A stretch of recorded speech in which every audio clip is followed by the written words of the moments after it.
On today's show, tiny 3D printed organs, a robot that can make you a latte, and a brand new comic convention that may be better than every other comic convention. It's Tomorrow Daily.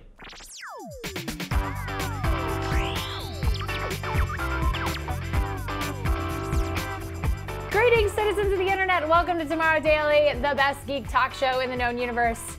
I'm Ashley Sketha. Joining me as always, Khail Anonymous. How you doing today, Ashley? I'm good. I'm really good. I like your hair today. Thank you. That's really nice. Thank you. So I can't wait to tell you about this convention. I know you love conventions. You just got back from one. I love a good con. So let's hit those stories.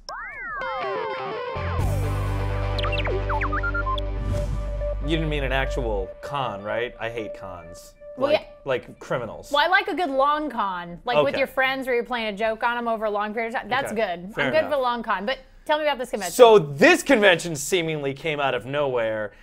This is called Silicon Valley Comic-Con. Now, why is it called Silicon Valley Comic-Con, you may ask? Well, that's because none other than Steve Wozniak is involved in creating this Comic-Con. He actually, he teamed up with a little old man you may know.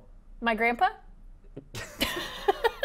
Wouldn't that be great? Stan Lee. Stan Lee, He teamed got up it. with Stan Lee, and he's creating a brand new comic book convention. Now, why would we report on that? Well, that's because Steve is involved, he wants to make it not only a comic convention, but also a tech convention. I love this. So it's the best of both nerdy worlds. Would you maybe say you didn't see this coming? That's real. That's a real low blow. That's a real low blow. But anyway, so this sounds really cool. This sounds awesome. I want to go. Yeah, this sounds fantastic. Obviously, there's not a whole lot that is announced about it yet. They want celebrities to show up. They want big studios and big, comic book companies. Yeah, I mean, Comic-Con's getting huge. Yeah, tech companies. Yeah, well, South by Southwest Interactive. You were just there. I was just there. And that's kind of a big kind of music and tech convention, but this is like even more it's in Silicon Valley, so. Yeah, it's real close. I mean, look, California, I think we have enough conventions, but this one, having a tech and comic book convention is pretty cool. So if you want to go to it, if you want to go to Silicon Valley Comic-Con, it is going to be next year, so don't get too antsy. It's March 19th through 20th, and it's 2016. March 19th, 20th, 2016. So we can look forward to that. Yes, we can look forward to that.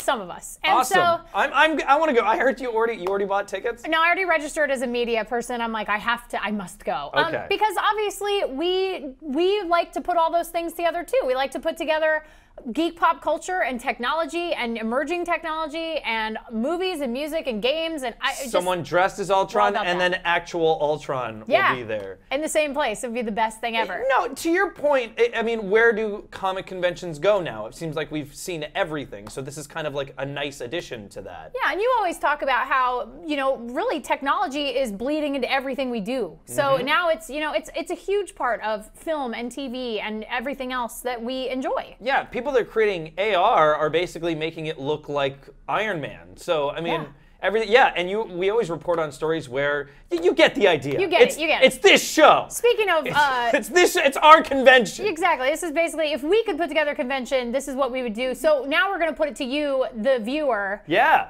Hashtag TDCons is our hashtag of the day. TDCons. TDCons, and we want to know that if you could make a convention of anything in the world, anything that you really like or you think deserves a convention that maybe doesn't have one, what would it be and where would you have it?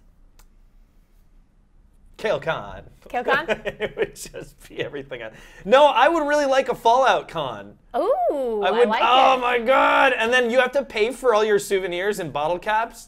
And then at the concession stand they have rad roach meat. Nuka-Cola. This sounds terrible. This sounds and pretty everyone awful. smells gross and they Well, that's a dirty. regular con. That's a regular con. It's fine. Yeah, fair enough. Pretty standard. But yeah, no, I think that'd be fun. But I think they have those in the desert already. They're just kind of like post-apocalyptic cons. So I'm shocked as to why they don't have a Nintendo con. Where's Nintendo? Is that yours? That's Yeah. a great idea. Where's Nintendo They've Con? got Minecon, They got Minecraft Con. Why not? Why not Nintendo Con? That would be pretty good. I would go. They Mario would have Con. Mario Karting. Yeah. Yeah. Mario Karts, and you could have like Metroid stuff. I mean, you could have so many things. Legend of Zelda. I mean, God, they have so many great IPs. Why not have a conference? I think you're really onto something there, because then you can have like Super Smash Brothers brawl competitions. perfect. I've got so a lot what of is it? foresight. TD Con? Yeah, TD Cons. Okay, TD Con. TD Cons. Yeah. With an S. Okay, I want to tell you about these mini organs. You're gonna have to feel your way through this one. Okay. So I didn't know if you knew this, but did you know we can 3D print miniature versions of organs? I didn't know that. No. 3D print them. So those are 3D printed organs. See the ones that are twitching? Oh, yeah. Those are hearts. Those are hearts, little hearts, and the dark spot is a liver. This is kind of crazy. So what you are seeing in this video was developed by a team at the Wake Forest Institute for Regenerative Medicine. Like I said, these are little hearts that you can see beating. They're actually beating in that video, and their liver attached to it. So here's how they did it. They reprogrammed human skin cells into heart cells. What? Yeah, okay, so reprogram things. You can, and then a 3D printer took those reformed cells and formed them into the exact shape and size that Wake Forest wanted. The Wake Forest Institute wanted.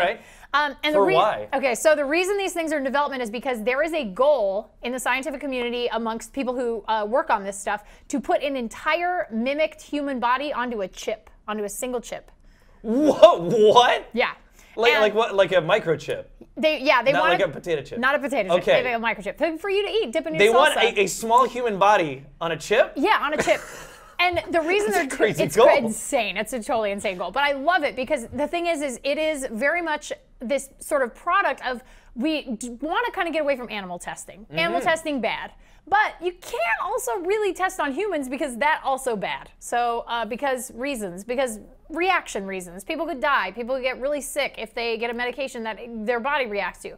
So what they want to do is, in the future, someday, maybe not next year, maybe not in 5 years, but someday in the future, you're going to be able to have a tiny 3D printed human body version of yourself that mimics your human body and how all of your organs react, because they want to still build out more little tiny miniature organs that all link up together. And once they do that, they can test drugs, chemicals, different treatments. They can test all that stuff on a really tiny version of your human body individually to see A, if it works, and B, if there are any adverse reactions. And the other part of it is they'll be able to test if things are really harmful to the human body that are new. Okay. So that's the goal. That is the most grandiose, like science fiction business tech that we've talked about on this show, is just recreating a human body. It totally makes sense. It also sounds like at some point when we add the brain organ to the whole thing, it's going to start becoming an issue. It'll be sentient. We gotta. Well, it'll start becoming a sci-fi or like a Black Mirror thing. Yeah, is it a person? Should we not be testing on it? What if it starts speaking? You just created little Ashley. Don't test on little Ashley. Yeah. But that's incredible. That's such a great amazing idea. That opens up so many possibilities. But it also is a little bit less of like a clone thing because it's not a full person. It's just 3D printed sort of reprogrammed cells. So hopefully this will kind of bridge the gap, which is pretty interesting. That's crazy. Yeah, super weird. Yeah. So yesterday you mentioned you wanted a robot in your car to make you coffee. Remember that? Yeah. That was my high concept idea for what I wanted in a car, was something to serve me better. Well, I hope. Yes, you didn't have to bring it up. I hope you weren't hoping to patent that, because there is a robot actually making coffee autonomously, which is pretty cool. We've discussed PR2 before. This is robot over at Cornell University. But now, so they've been working on teaching it verbal commands, and now with a whole huge crowdsourced wealth of information, they have taught this robot, or the robot has taught itself, how to use an espresso machine it's never used before to make a cup of coffee. Okay. It can make a latte for you. Right. And this is kind of a big deal. So we've seen stuff like this before, like the test kitchen that we saw last week. But this is totally autonomous, which makes it really interesting because this autonomy is based on object recognition skills. So it lets the robot figure out what steps it needs to perform based on information that it had previously. So for example, okay, if we use it in a human sense, a good example is, you know what a toaster is, Khail. You've seen a toaster, many different kinds of toasters. Generally speaking, they have a little thing where you push down and that pushes the bread into the toaster. Oh yeah. And then there's a dial that's light or dark. That's the thing that feels like this. Yes. Okay. Okay, so if you saw a bunch of toasters and had used toasters, if you got a new toaster in front of you that you'd never used before, you'd still be able to figure it out. Yes. Okay. It's the same mechanism. Same type of thing here, but because robots run on logic, they had to use this huge wealth of information that people crowdsourced, and you can actually help crowdsource for this robot, which is really cool. You can go over to Robo Barista, If you look, it's Google Robo Barista and Cornell, you'll find the website.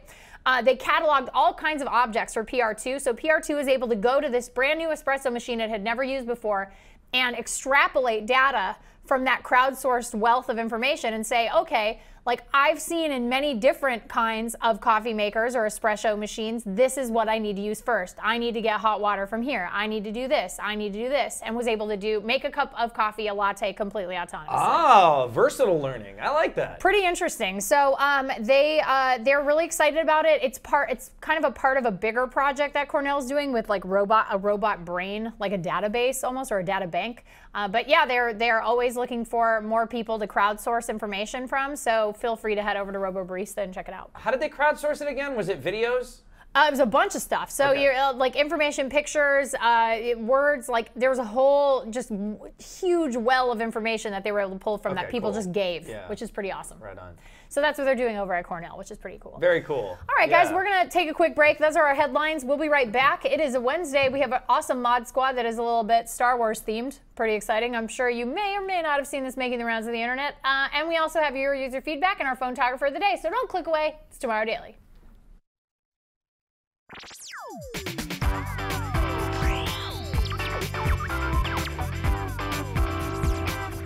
Welcome back to the show, everybody.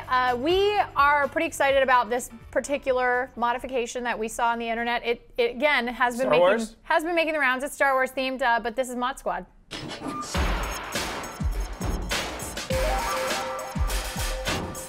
All right, so do you know somebody thought you actually made that graphic? That graphics, yeah. They said they wanted a Mod Squad where we explained how you made that graphic.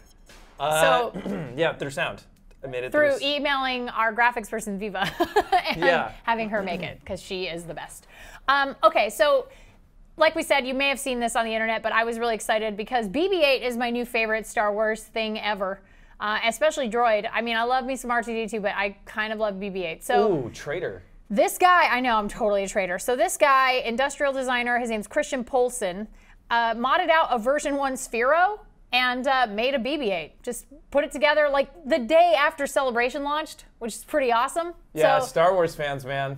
I mean, this guy really... So he made a little custom... totally made a little custom BB8. That's cool. That's nice. I love it. So he said it cost about $150 in materials, including the Sphero. So the version 1 Sphero is a little bit less expensive than the... I'm sure you can find it on eBay. I kind of want one, though. I totally want one, but I have good news for you about that. So he cut the Sphero in half. What? But to make it, he cut the Sphero in half. He got around all the circuitry and made sure he didn't cut into any of that. Added a magnet inside the Sphero to be able to hold up the actual head of the robot, and then he fabricated the head and put a magnet in there, and then that's how you're seeing it on the thing. So he posted the how-to over on MakeZine. So if you want to go get the instructions to make your own, you can do that. But I have even better news. Sphero earlier this week revealed that they were pretty integral in helping build and design BB8 for the actual Star Wars franchise. And they said that they are going to be selling them. So if you go over to Sphero's website, you can put in your email address and get on a mailing list for buying an actual BB8, like a fully licensed Star Wars BB8 later this year, which I will be buying for sure. I need it. How much? They haven't said yet. But yeah, it's even if it's, well, let's say maybe it's $150. Maybe it's a little bit more than a regular Sphero. If it's $150, I'll wait. No, I gotta have it right away. I need it. And what if it makes noise? See, here's the other thing. Okay, if it makes a little noise. If it makes a little BB8, like if it makes the BB8 noise, like, oh man, I'm so in. I'm so in on this. But this guy did a really great job. So impressive. And the fact that he cobbled it together in like a day, I mean, that's pretty amazing. I wonder if the Sphero one will give us any insight into how the actual one is run. Because like we haven't seen how exactly they have, because theirs also has like lights in it. Yeah, the practical sort of BB8. Like, I mean, it is a really incredible practical effect. I legitimately in the trailers thought it was fake. Like I was like, okay, they probably have something they CG'd out underneath it. Like they were probably putting it on wheels or something. Nope. Yeah. Nope, definitely that was not. mind-blowing. Blew my mind. Yeah, awesome. Okay, cool. Yeah, so that's Mod Squad. And like I said, Sphero, I guess, is going to be offering this later this year. Pretty great. So let's talk about what you guys had to say about Mini's augmented vision technology. This is user feedback. reality stuff. Oh, yeah. Okay. He's All like, right. who? Yeah, well. We forget. I didn't see yesterday's episode. No, you haven't seen it. So we asked you guys yesterday to use the hashtag TDCars to tell us what you thought about Mini's augmented vision technology, which were those kind of goggles that you could walk around and then get in your car and have this sort of driving augmented reality. Super cool driving and walking augmented reality. Great so idea. Sam wrote in and said, why not integrate AR goggles to the windshields? And I thought that was a really good question, but I have an answer. Go on. Too expensive? No, I mean, they want you to be able to also get out and get walking directions with AR. Right. And to be able to look at the poster and see if there's tickets and all this stuff. So I think that they're hoping that the goggles or glasses will enable you to use them not only in your car, but also outside of your car. So I think that's the reason why it wouldn't be integrated into the windshield. Gotcha. But there are cars with augmented reality displays like HUDs and stuff that they're working on that are going to be integrated into your windshield in the future, which is pretty cool. Okay. So, so to answer your question, Fritz wrote in and said, cars to have a force field so it can't be hit, plus car safety feature in Demolition Man. Love the foam. that. Yeah, the foam. Oh my God, yeah. I love that idea. It ruined the car, but Totally. yeah, it's I So like fun, it. though. Yeah, Demolition Man, right on. Simon says die. I love it. And Rick wrote in and said, it's 2015 and all I want is a flying car. Maybe a DeLorean and maybe with a flux capacitor. It is the right year for that. It is the right year. That's true. Well, yeah. Yeah, well done. I'm into that. I mean, the right year for that? Well, it was technically invented in 1985, but you know. Or whatever. maybe 2015 Doc Brown went back in time and gave, like he invented it, went back in time and told 1985 Doc Brown what the plans were. What are you, the Terminator franchise? You're going to retcon the actual story? I'm not retconning Boo! anything. I'm saying maybe that happened. We don't know. I'm just kidding. We didn't see it behind the scenes. We don't know the full story. We didn't Doc's see a shady that. character. We didn't see that. Yeah. Neil wrote in and said only one answer and then posted this picture. What is it? A car submarine. Can you hear it? Oh yeah, it's a Oh wait, car here, submarine. let me yell. It's a car submarine, and then it. I think it's a car submarine. Yes, you're right. Yeah, I mean most of the Earth is water, so there you go. Very true. Yeah. Gregory wrote in and said, "I can't tell you how many times I was driving and wish the seat would turn into a toilet/bidet." Love the show. That's a crappy idea. File that, please. File it. Pin wrote in. Our friend Pin, our genius yeah, friend we like Pin. He's way a million times smarter than me, you, not Logan, but definitely smarter than definitely us. us and Genghis combined. Yeah. Pin wrote in and said, hello, Ashley and Kale. I want the functionality of the mini AR goggles, but without the goggles. Here's how I do it. Yeah. Build the car's unibody with paper-thin, stronger-than-steel graphene carbon nanotubes. Take advantage of the material's room temperature, superconductive properties, and implement the unibody as a massive 3-layer circuit board. The outside layer is fabricated to be a massive array of light field sensors like those in Litro cameras. The inside of the car layer is a massive array of light field emitters displaying what was captured by the outer layer. The layer in between the outside and inside layers that are the interconnection between the sensors and the emitter. The unused real estate in the between layer is a huge superconductive capacitor battery for powering the vehicle. It'll be possible as soon as we figure out how to mass produce graphene and carbon nanotube material. About 5 years. Enjoy the show. Pin. Nicely done, man. I mean, Pin, first of all, you probably live in a volcano and you're a supervillain, or you're going to change the world. Stark. You are Tony Stark. So I'm going to incredible. hope that you're going to Tony Stark. Pin is just a reminder that we are not smart that we are dummies. Yeah. So I thought that was great. And then really briefly, just right before, we don't have a graphic for it, but right before I came up to do the show, we got one that said, from Brad, he said, the ability for my car to refuse to allow my wife to drive it, even if she has the keys. Oh. Listen, Brad. Well, listen, some people are terrible drivers. Not to say that women are, because I'm a very good driver, and my husband, not so great. But, yeah, I mean, I would say that there are some times where I don't want my husband driving my car. So, like, would you say there are times where you're like, maybe I don't want you to drive my car? I mean, I guess... I'm just protective of my car. I would interject. I would cover my butt with this one and be like, well, I'd turn it off so that if they were drunk, they couldn't drive. Okay, good there call. Go. Good call. He fixed it for you, Brad. Yeah, but I mean, like, I guess you just enter in a PIN code. Yeah. You're gonna get into fights, dude. You won't be in the doghouse tonight. If this ability exists, you're getting into fights. Yeah, that's gonna be serious. There's definitely gonna be some. I mean, I like fights, but I don't like those types of fights. No. He likes fist fights. All right, so that was your user feedback. And of course, our very last piece of user feedback, as always, is our photographer of the day.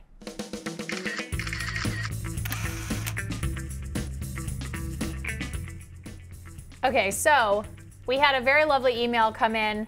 Says, I saw this super great heart-shaped cactus at my university. I'm sending it to you because I love you guys and I love the show. I also saw this awesome R2D2 moped, which just makes my whole day. This awesome R2D2 moped at my university. Where's the BB8 moped? That's what I want. Does your husband know how in love with BB8 you are? Yes, he does. Okay. He does. I can't. We also got I assume one your more. face is serious. Okay. We also got one more. We also got one more thing from Pin. He just sent us a message on Twitter saying that Daredevil got renewed for season 2 today. This morning. You just read that tweet? Yeah, I just read it. Yes. I hadn't seen it before now. Daredevil. Season 2. So Netflix. Yeah, is you gonna need to have get another on season. that. Seriously. This weekend, I promise. This Daredevil. weekend. Daredevil's amazing. Logan is. How far are you in, Logan? 3 eps. 3 eps. Wait till he gets to episode 4. Oh man. How you liking it so far? Do you like it? I love it. Love it. Okay. I know There you I'm go. gonna love it. I Renewed know for it's gonna be season great. 2. They also swapped some showrunners, Yeah. which I didn't read who it was, but apparently nobody's scared about the fact that they switched showrunners. So Okay. there's no In word good on hands. there's no word on anything else, whether or not. I guess I can't really say anything without. Yeah, don't. spoilers. Should. Okay. No But anyway, spoilers. so yeah, it's all good news. Daredevil's coming back. Just swap of showrunners. Just look it up. You should. Looks like it's you in should good read it. hands. Yeah. Looks like it's in good hands. Everything's going to be all right. If you guys want to send in your photography, you want to send in story ideas, anything else, user feedback, you can always email us tomorrow@cnet.com. And of course, you can find us on social media, not on Snapchat because I deleted our account this morning. What? We are on Tumblr, we're on Facebook, Twitter, and Instagram. We're Tomorrow Daily and all those things. And we are Tomorrow Daily TV over on Google+, which might be the next one to go. Yeah. I'm just saying. I got to pare it down, guys. You know, we also deleted our CNET YouTube channel, No, so we don't didn't. even try to like, favorite, and subscribe there, and don't even try to leave a comment. You're not even watching the show right now. But no, seriously, if you're on YouTube, don't forget to like, favorite, and subscribe. And also, if you're listening on the iTunes podcast, don't forget to rate and review. I still wish more people would use that one. I love do. listening to that one. That one is the only one I can really get into. Well, you like listening to no, things. I'm a good listener. You're a good listener.